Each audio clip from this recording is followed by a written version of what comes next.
starting in 5 seconds. Mr. Speaker, sir, I am grateful to you for giving me this opportunity to speak on a very realistic budget presented in Parliament. I am sure the people of Gujarat are going to join me in congratulating the government for saving them from a high dose of taxation as was proposed by the previous government in the state. Sir, I take this opportunity of mentioning a few things more which I would not probably have been able to do as these are the state subjects. Before the state government gave up power, the central government has of course not imposed the president's rule, but we are under the governor these days, hence the state's budget was presented. Sir, I do not know whether it has been an oversight by the administration today or whether they have carried on what the previous government had mentioned. I would like to be very specific here in mentioning about the sales tax that they have imposed on all fish and marine products in Gujarat. I do not understand the logic behind it. As far as Gujarat is concerned, we have bigger coastline than any other state in India. Our maritime resources have not been exploited fully. Our fishery industry has still not reached the state which could be compared with even the backward states of this country who are also maritime states. There are other states like Kerala where the fishery industries has developed long ago and it has come to the take-off stage where from the inshore fishing they have now gone to offshore fishing.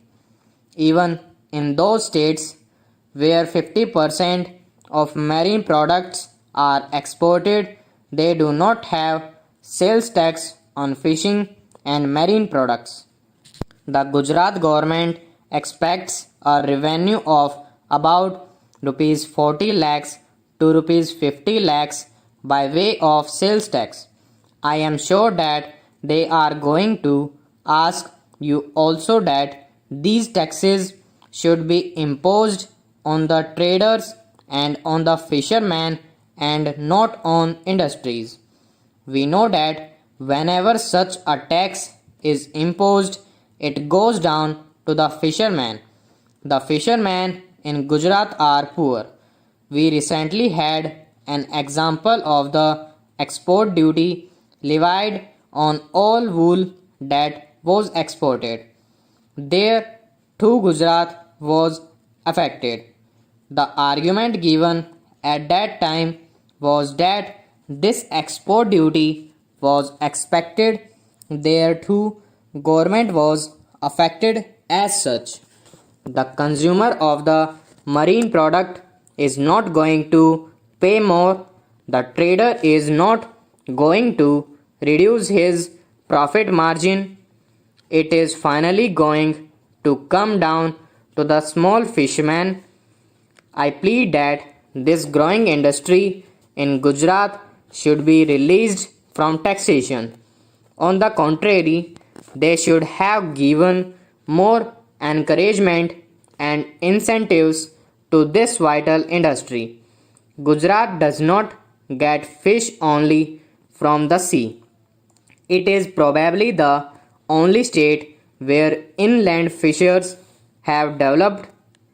The districts where inland fishers are operating are the backward districts. The fish from these regions goes to Haryana, Rajasthan, MP, and even Assam. We have to compete with fishermen from other maritime states of India, and there is a very small profit margin left. Do you mean to say that the trader is now going to reduce his profit margin and allow the poor fishermen, who are mostly advisors, to carry on their profession? I do not know why this has been brought in. I only wish the government would take this more seriously and at the first stroke and abolish the sales tax on fish and marine products from the state. You can consider it later. I wish public opinion there is ascertained the fisherman contacted the and then this tax imposed. Why must Gujarat take the lead in imposing a tax which has not been imposed anywhere in the country, while this industry is still underdeveloped there? There are a few other points which I would like to mention. One is about development of tourism in Gujarat. Unfortunately, tourism and fisheries are two subjects which have always been neglected by government of Gujarat. For almost a year, we do not even have a director or tourism. Not only that, if you look into the budget, you will find that they have included tourism with publicity and information and have given it a very small budget. Gujarat has a potential of becoming a major tourist attraction center in the country if our state government could take more interest in developing our beach resorts. I am sure the tourists elsewhere in the country will be flowing more towards Gujarat. Though I know that this is not the right place to mention about tourism, the state government may not consider this at all. I would only like this to be brought on record that tourism should be given equal importance in the activities of the state of Gujarat, and our tourist potentialities should be fully exploited. Sir, I am sure if the central government takes full care of tourism, this state shall progress like any other state. Stop. Starting in 5 seconds. This is the third meeting of the Central Advisory Board of Education since India attained her independence. It is now necessary, in the light of experience we have gained in the last 3 years, to consider carefully and dispassionately our hopes and plans for the education of free India in the coming years. It was but natural that after the attainment of freedom we should have considered ambitious programs for the expansion of our national education. This was necessary as education is one of the most important of our nation building activities. We had also to make special efforts to wipe out the deficiency in education created by over 100 years of foreign rule. It was in this spirit that the Ministry of Education prepared a program of work for the next 10 years. It was obvious that we have had to build our educational structure from its very basis and improve it both qualitatively and quantitatively. The number of our literates was and is a lamentably low. Even the literacy that is imparted is not of the highest quality. In view of the demand for an all round expansion and improvement, it became necessary to fix an order of priorities so that our limited resources were not frittered away in attempting too many things simultaneously. You will remember that it was with this object in view that the Ministry of Education, with your journal sport, proposed that our immediate objectives should be four, namely 1. The provision of basic education on a universal, free, and compulsory basis for all our school going children. 2. The provision of adult education in order to wipe out the colossal illiteracy of our masses. 3. Improvement and expansion of technical education in order to solve the problem of manpower for industrial and technical development. And 4. The reorganization and improvement of universities education from a national point of view. The post war development plan laid down that it would take 40 years to implement a scheme of basic education and cost the nation a sum of rupees 8,000 crore at the rate of about rupees 200 crore a year. You will remember that after the attainment of independence, we all felt that the period was too long and exigencies of our national economy demanded a reduction in the cost. We realized that lack of finance was not the only obstacle in our way. You considered these reports last year and generally approved of the recommendations.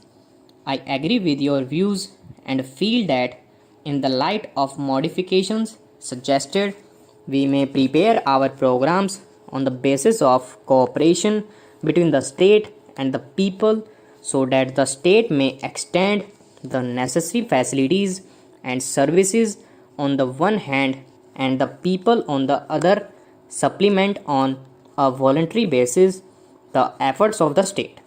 To improve our standards of technical education, the program that we had envisaged was the establishment of 4 higher technological institutes in addition to the strengthening of existing institutions.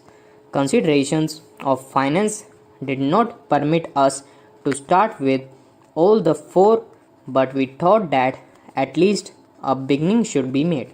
The Eastern Higher Technological Institute near Calcutta was taken in hand, though even waiting for the construction of all the necessary buildings. The scheme is in progress, and I hope that the next academic year will see the first batch of teachers and students working in this institute. Simultaneously, it has been our aim to strengthen the existing institutions by improving their quality and increasing their capacity. In the field of universities education, the Indian University Education Commission, under the chairmanship of Professor Radhakrishnan, was asked to submit its report within 9 months. You will be glad to know that it has already done so. The report is before you, and one of the main functions of this meeting of the board will be to consider the recommendations of the commission. I have, even at the risk of some repetition, recapitulated these points so that we may be in a position to judge where we are. You will appreciate that so far as planning is concerned, the ministry is ready with its program in all the 4 fields mentioned by me. I would therefore like to draw your attention to the obstacle which stands in the way of their immediate implementation. You will remember that in 1947 The problem of refugees from western Pakistan absorbed almost all the energy and a major portion of the finances of the nation. There was therefore no hope of adequate funds being available for educational expansion in the immediate future, but in spite of these difficulties, the budget for 1998-99 saw an increase in provision for education.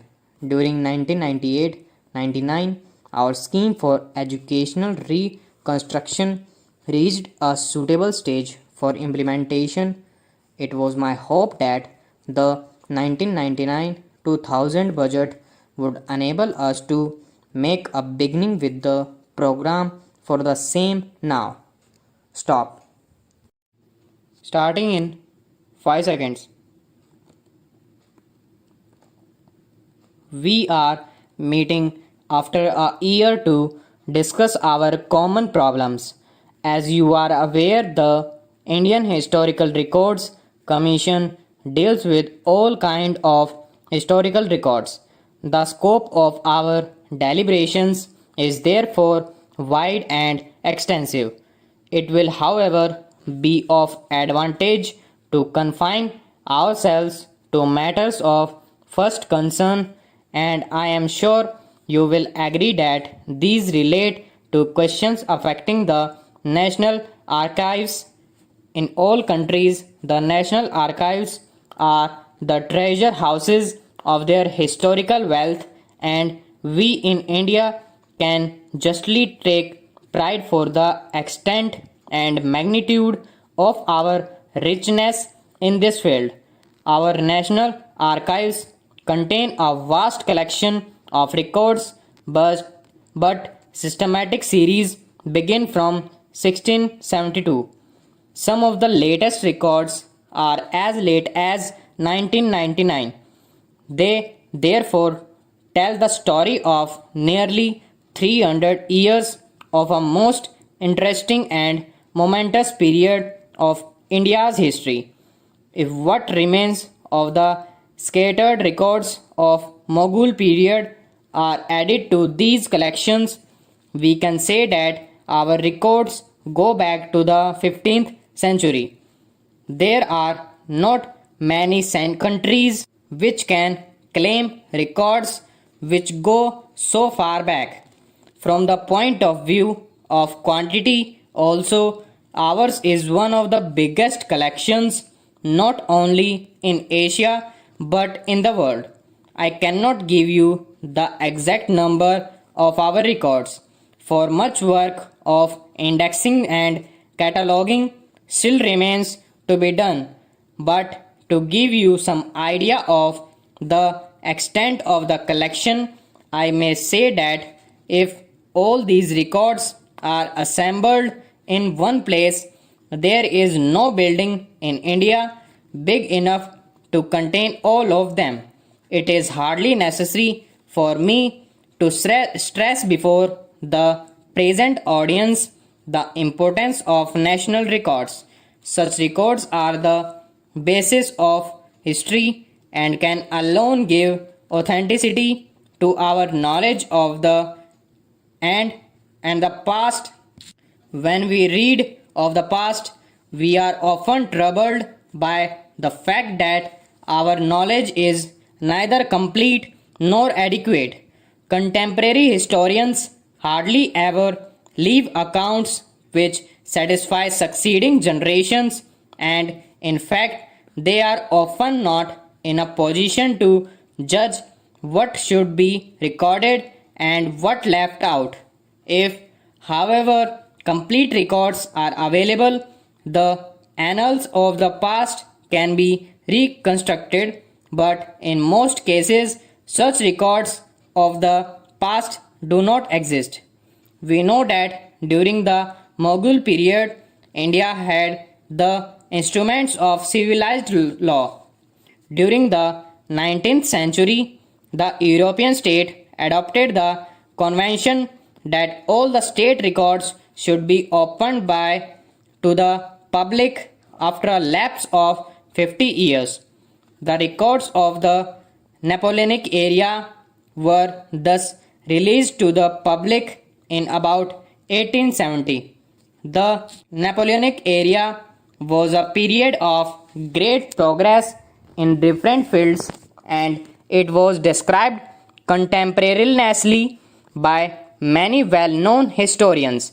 In fact, all the known methods of history writing were used in making the Napoleonic period vivid to the public of the day.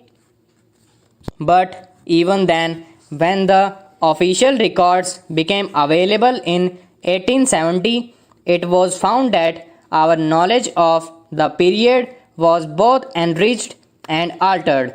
Much new light was thrown on obscure incidents and happenings. Many old opinions had to be revised in the light of the new information. Similarly, the official papers relating to the so-called Indian Mutiny of 1857 were released in 1907. The Government of India published a 3-volume history of the mutiny based on these records. It is true that this book was written from the British point of view and did not, therefore, do full justice to the Indian participants. It is therefore necessary that these records should be examined afresh and a true account of the period written in as objective a manner as possible.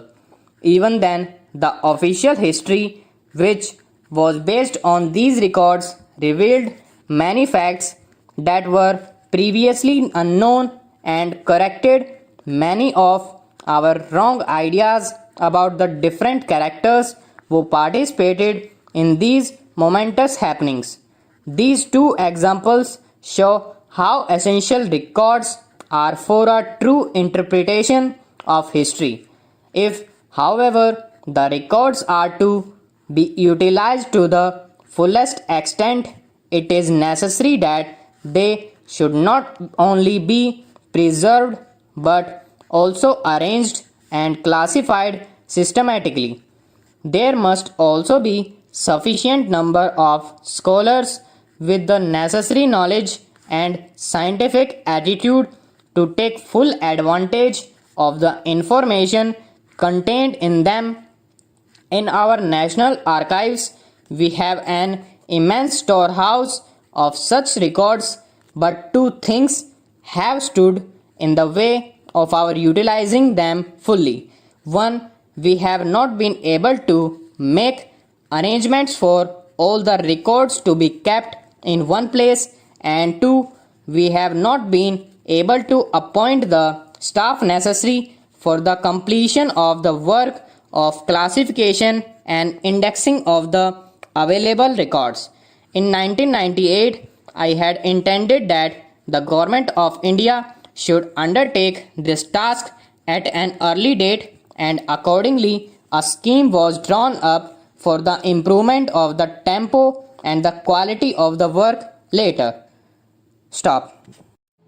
Starting in 5 seconds. I am glad to welcome you to this first All India Conference on Letters to be held under the auspices of the central government. The history of India's achievement in the field of letters extends over millenniums and is evidence of the innate genius of the people and the encouragement and support extended by enlightened kings and other lovers of letters.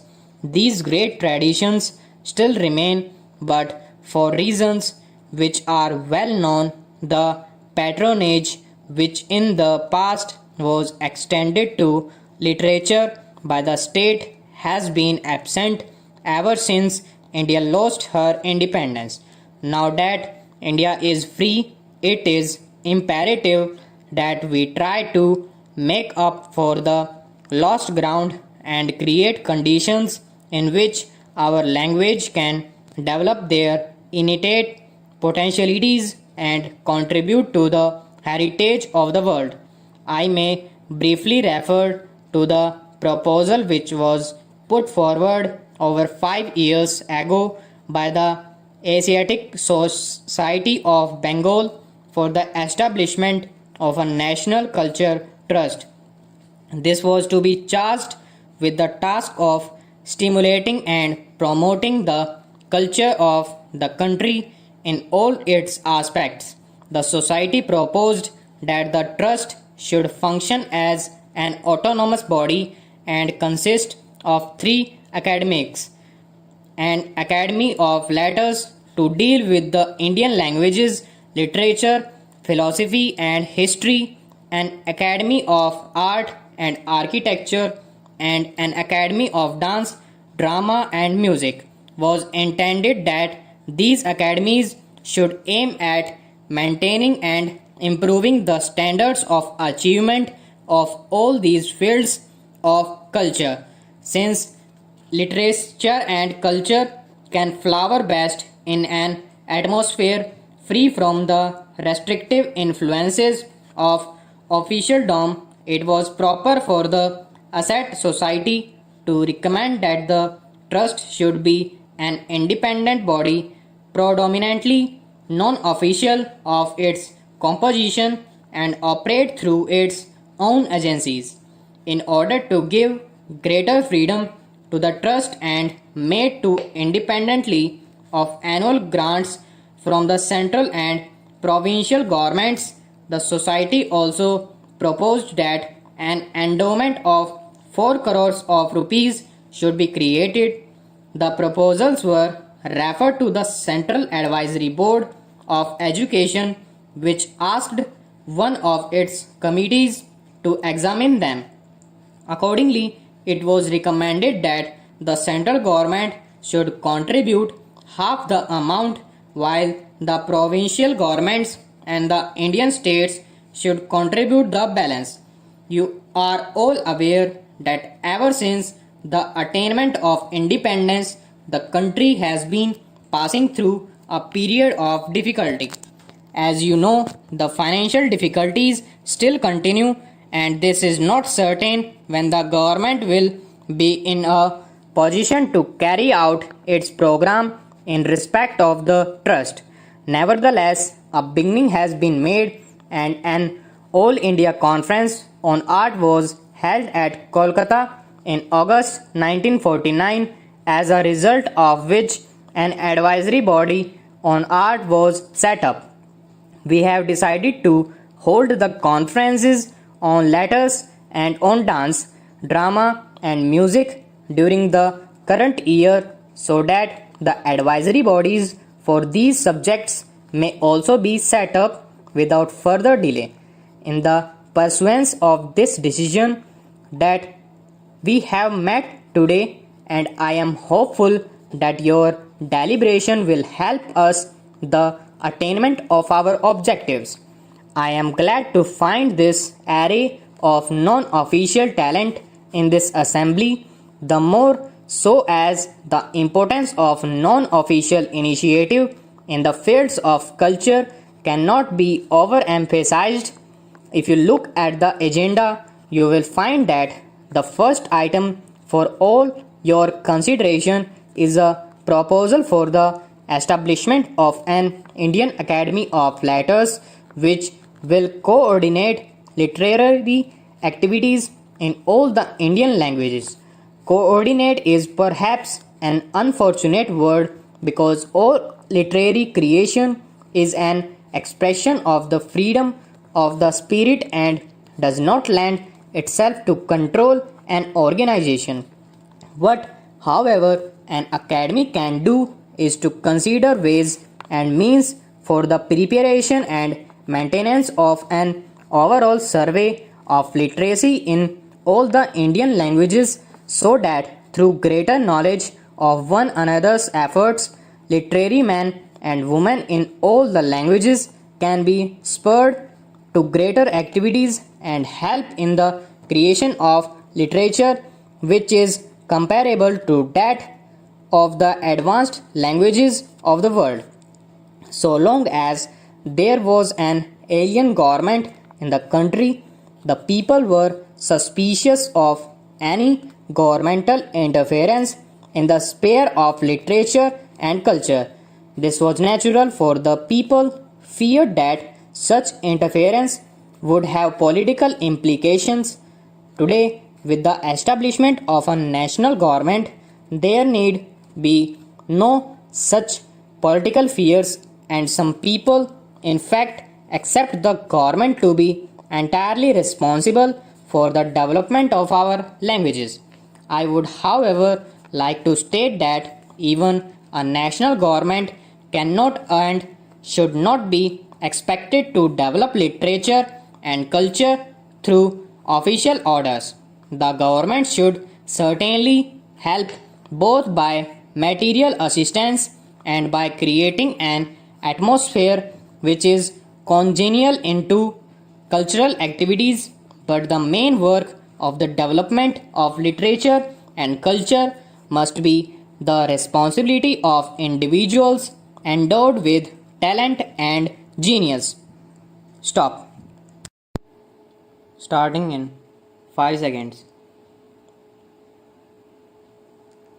Though this is the first occasion on which I have in person attended a session of UNESCO, I may claim that in spirit I have always been with you and followed your deliberations and activities with the keenest interest and sympathy. This I have done as I feel that, in view of the disaster which threatens the future of mankind, UNESCO alone offers a faint ray of hope. Mankind has, in the course of the last century, made phenomenal advances in knowledge and material prosperity, but this progress has not been reflected in man's moral and political achievements. Increased knowledge has therefore led not only to a greater provision for comfort and victory over want and disease, but also, alas, to an increase in man's power for destruction and death. This power is so great today that unless all men have a sense of community, it may well lead to common ruin for all. It is only through a re-education of man that we can create that sense of psychological unity and common citizenship which the technological unity achieved by the advance of modern science requires of man. This is the reason why in 1949, when the Indian National Commission for Cooperation with UNESCO was founded, I placed such great emphasis on the importance of UNESCO's work. I pointed out with regret that while the United Nations were founded for the achievements of peace and unity, the result had in fact been the division of the world into two varying camps. It is true that some progress has been achieved here. In place of a multitude of nations, each struggling on its way, the United Nations present a picture of two solid blocks arrayed one against the other. Nevertheless, to any man who looks forward to cooperation and friendship among nations, this picture can bring no message of hope. It seems that the only hope lies in UNESCO, which asks to achieve unity in the field of education, science, agriculture, even among those who are politically divided. I feel that if UNESCO could achieve its objectives and create understandings between different nations on the cultural plan, there is hope that with time the cultural understanding would make itself felt in the economic and political fields also. In the course of the last 2 years, my hope in UNESCO and apprehensions about the United Nations have both increased. It is true that UNESCO is barely half a dozen years old, but these few years have been of immense significance for the future of man. This period has revealed fissures in our political and intellectual attitudes, which, unless they are checked on time, may well involve the whole of humanity in one man, one common run. It is therefore necessary that we should attempt to evaluate what UNESCO has done during these turbulent years and survey its past achievements so that we can map out with greater confidence the course of its future action. The aim of UNESCO is to bring nations together through education, science, and culture. Even since its foundation, UNESCO has yearly passed resolutions and adopted programs to achieve that end. One of the greatest achievements of UNESCO has been to help frame a new and universal declaration of human rights, which has since been adopted by the United Nations. Similarly, in the field of technical assistance to underdeveloped countries, the restoration of educational and cultural facilities in the war devastated countries, and in the exchange of persons and ideas between different nations, considerable progress has been achieved. Even more important is the project which UNESCO seeks to adopt for the provision of fundamental education to immense areas of the world as yet without adequate facilities. It is a sad reflection on our civilization that almost three-fourths of the adult population of the world are still unlettered.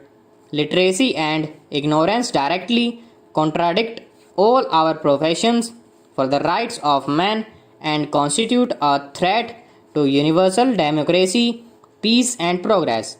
I should like to congratulate UNESCO upon its realization that it is only by improving the human material through education in the less fortunate areas of the world that prospects of world peace can be secured.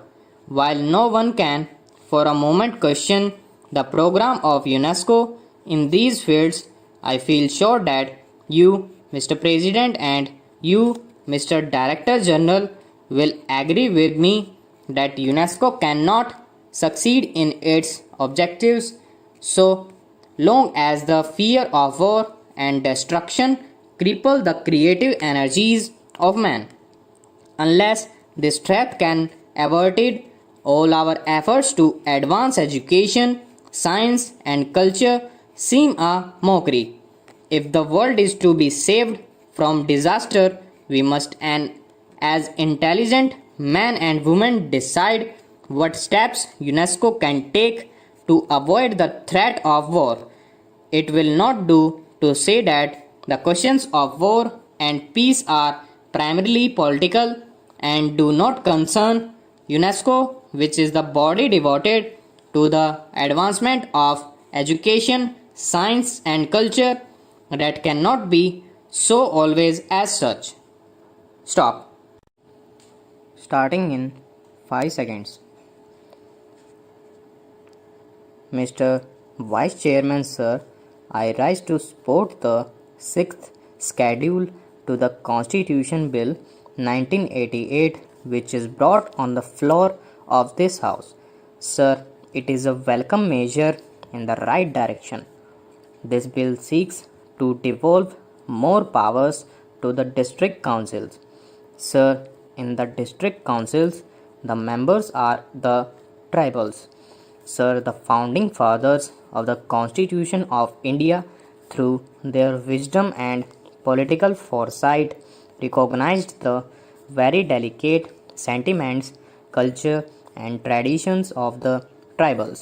They foresaw that unless certain protections are given to the tribals in the management of their affairs, they will be submerged in the process of normalization along with the most or more advanced people of the plains. This aspect was recognized not only by the founding fathers of the constitution but by the alien rulers as well. According to 1937 Act, certain areas of Assam in the northeastern region were kept excluded to the looked after by the governor. This was also a recognition to the very peculiar feature prevailing in the tribal area. This was intended to protect the innocent tribals from being exploited by more advanced people of the plains. So, when the constitution was drafted, this special provision was made to protect the interests of the tribals, particularly in the northeastern region. Sir, even before the drafting of the Constitution of India, the tribal in the northeastern region agitated and they showed their resentment that when the British leave the country, they should be kept in such a way that their culture and their tradition are safeguarded. When the subcommittee of the Constituent Assembly, in which Brother Basu was also a member, when they visited Kohima, they were told that the Nagas want a separate home. In other words, they do not want to lose their identities, they want to preserve their culture, they want to preserve their traditions. Similar is the case of Mizoram, Meghalaya, and other tribal areas. In this amendment, there are some features for which this House should not have a iota of doubts.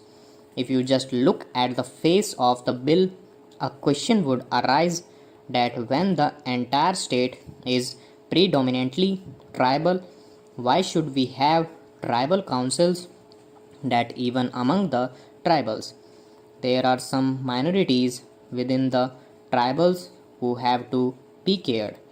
When we devolve powers in the district council or at the grassroots levels, it clearly shows the intention of the government to extend the democratic process even at the grassroots level so that this would give more opportunities to the people for deeper involvement in the scheme of things in the whole country.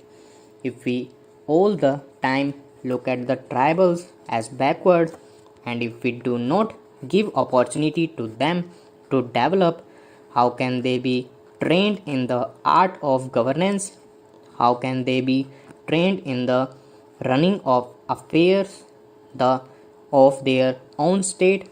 I feel that devolution of more powers to the local self-government, especially in the tribal areas, is a very welcome feature and is in the right direction. I am afraid that while giving more powers to the council, if we do not again give them financial powers, I think this will be like an anti-drama. Without financial powers, how can they manage? Therefore, in the amendment, I think you have rightly given more financial powers for the management of the district councils. Now, a suspicion has arisen: if we do not allow the legislators to attend the district council, does it mean a distrust? I don't think so. Even if the governor has to use his discretion, he has to consult the council of ministers. Therefore, the question of misuse of discretionary power of the governor, I think, would not arise. And also, use of discretion is on matters pertaining to the progress of these tribals, and therefore we should not misconstrue the spirit of the amendment which we are having before us. In Tripura, the tribal are the real inhabitants, but because of historical reasons, because of political reasons, they are completely submerged by outside people, and therefore, specially for Tripura, a special provision to safeguard the interests of the tribals in the matter of appointments, in matter of law, in matters of land, in matters of their traditions and customs shall have to be worked out. I would request the government to ensure that more protection and more safeguards are initiated, especially for the tribal minorities of Tripura. After all, in their own home, they are finding themselves in a minority, and therefore, it is our moral obligation to ensure their safety, their security, and their future. I do not want to dwell much on this. I only wish that the district council in Mizoram, which has been envisaged in this amending bill, works well. The agreement with Mr. Laldenga also clearly indicate that protection would be given to those minorities, which is good it for the people here. Stop. Starting in 5 seconds. Sir, under paragraph 16 of the 6th schedule to the Constitution, the Governor may, on the recommendation of a commission appointed under paragraph 14 of the said schedule, order the dissolution of a district council on charge of corruption in the commission's report. Thereafter, he may direct that a fresh general election shall be held immediately for the reconstitution of the council. He may also assume the administration of the area under the authority of the council himself, or place the administration of such area under the commission appointed under the said paragraph, or any other body considered suitable by him with the previous approval of the state legislature. But now, under the present bill, the governor will not be required to get the approval of the state legislature if he wants to assume the administration of the area under the authority of a council himself. The governor can now dissolve the district council with the consent of the council of ministers. Consequently, the representatives of the people in the legislature will be deprived of expressing their views on the dissolution of the council. So the present bill strikes at the very root of democracy. The present bill relates to Tripura and Mizoram. We have 5 crores tribals in our country. What is the condition of these tribals? What facilities do these tribals enjoy to develop themselves educationally and culturally? How is it that under the Constitution, even after 53 years of independence, we have not yet been able to provide sufficient facilities to the tribals to enable them to develop their language, culture, and education? Who is responsible for it? According to me, the ruling party at the center, who is ruling most of the state governments, is responsible for it because it favors the majority community people in a state to keep itself in power. The ruling party neglects the interest of tribal minorities to please the majority community people. I feel that every tribal community in this country has got the right to preserve its language and culture under the Constitution. The same Constitution gives the tribal safeguard and autonomy to keep their tradition, heritage, and self-determination. So, in various parts of the country, and tribals are now demanding autonomy, but the government of India is concentrating the powers instead of accepting demands of the tribals for autonomy, as in the case of Tripura. Now the tribals have become minority there. The language and culture of majority people there are very much developed.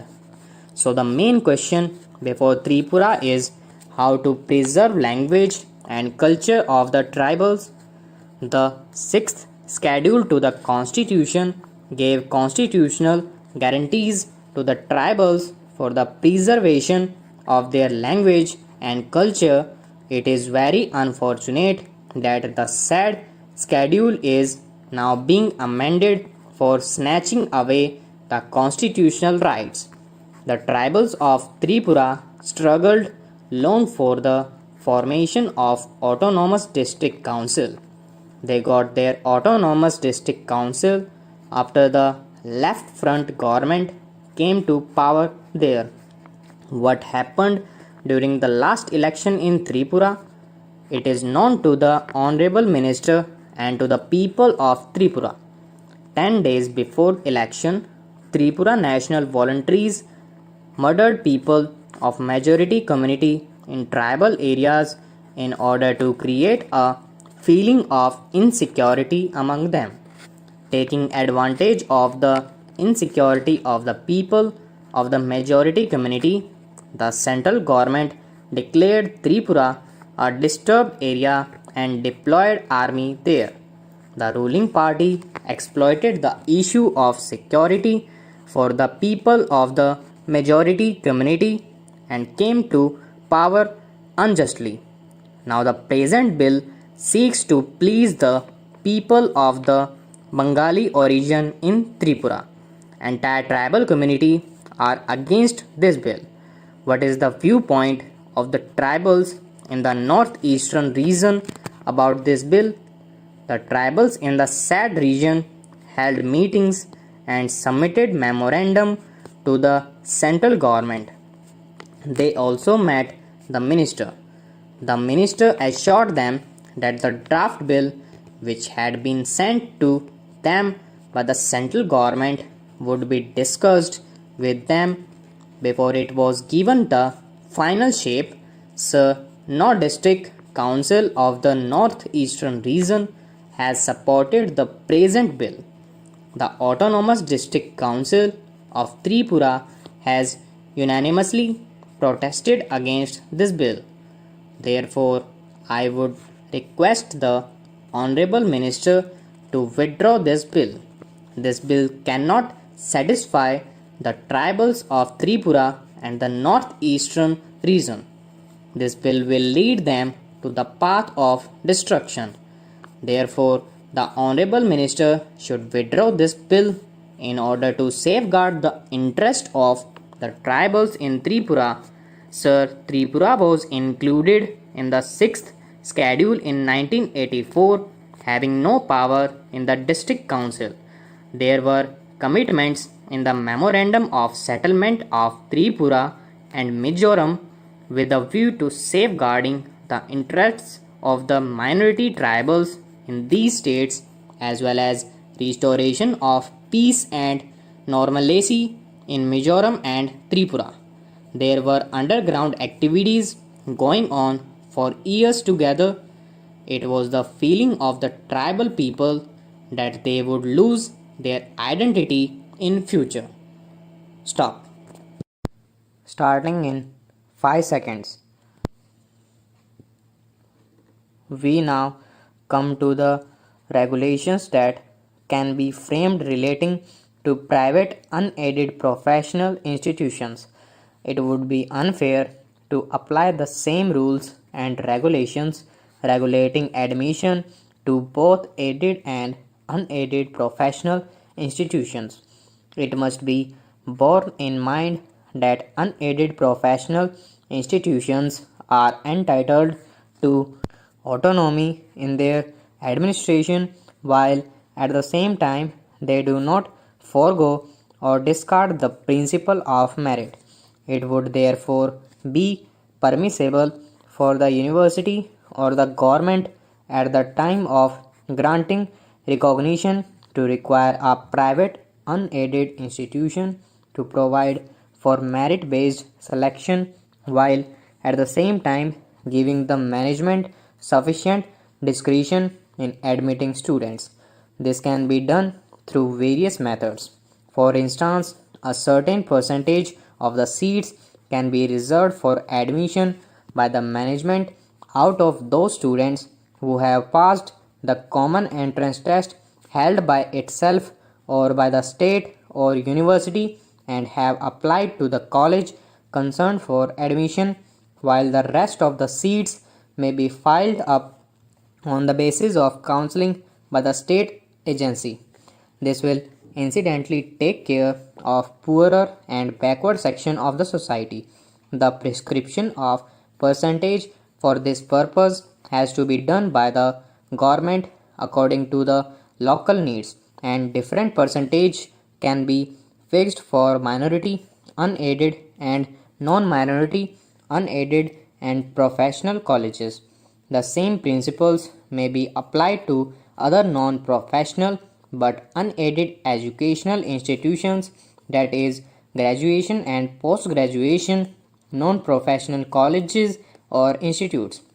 There is no controversy relating to provisions of the Act and rules where procedure for admission to professional colleges is prescribed. The only dispute that arises for our consideration is validity of Rule 12, which was introduced on 19th June 2019. The object of Rule 12 bracket 8a is to ensure that all admissions to medical institutions are based on merit and to bar students of lesser merit from getting admission to better colleges. The notice issued by the Director General of Health Services, Ministry of Health and Family Welfare, Government of India has been referred to by the High Court in its order dated 24th April 2019. The said letter highlights the activity participation of a group of students who were blocking all India quota seats in second round of counseling deliberately for financial gratification without intention to join the medical college for doing medical degree. During the said period in the letter, nearly 1000 identified students did not join after first round. They were being monitored to find out whether they were taking admission at least in second round. DGHS proposed severe penal action against those indulging in such activities. Having been informed of this maniac, this court passed an order barring students who take admission in all India quota seats from being allowed to vacate seats after second round of counseling. All vacant seats after last round of counseling were directed to be filed up from a list that is forwarded to the institution in the ratio of 10 times to the number of vacancies to ensure that all stray vacancies are filled. The contention of the appellants is that being asked to keep seats unfilled amounts to an unreasonable restriction on their right to carry on their occupation guaranteed under Article 19 bracket A bracket G of the Constitution of India.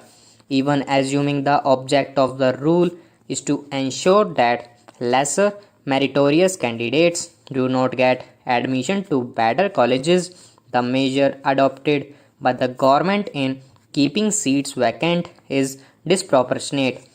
This court in State of Tamil Nadu versus P. Krishnamurthy and others held that a subordinate legislation can be challenged on the following grounds: A. Lack of legislative competence to make the subordinate legislation. B. Violation of fundamental rights guaranteed under the Constitution of India. C. Violation of any provision of the Constitution of India. D. Failure to conform to the statute under which it is made or exceeding the limits of authority conferred by the enabling act. E. Repugnancy to the laws of the land, that is, any enactment. F.